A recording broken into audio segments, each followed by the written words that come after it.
নতুন কর্মসূচি ঘোষণা করেছে কোটা আন্দোলনকারীরা।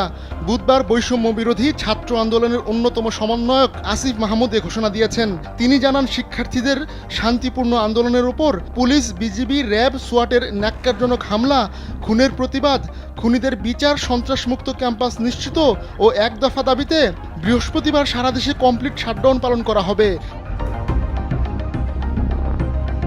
নতুন কর্মসূচির এই ঘোষণায় বলা হয়, শুধুমাত্র হাসপাতাল ও জরুরি সেবা ব্যতীত কোনো প্রতিষ্ঠানের দরজা খুলবে না।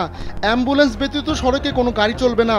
সারা দেশের প্রতিটি স্কুল, কলেজ, বিশ্ববিদ্যালয়, প্রাইভেট বিশ্ববিদ্যালয়, মাদ্রাসা শিক্ষার্থীদের আহ্বান জানাচ্ছি, বৃহস্পতিবারের কর্মসূচি সফল করুন।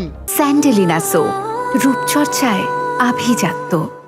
আসিফ মাহমুদ তার ঘোষণায় বলেন, আমাদের অভিভাবকদের বলছি, আমরা আপনাদেরই সন্তান, আমাদের পাশে দাঁড়ান, রক্ষা করুন। এই লড়াইটা শুধু ছাত্রদের না, দলমত নির্বিশেষে এদেশের আপামর জনসাধারণের।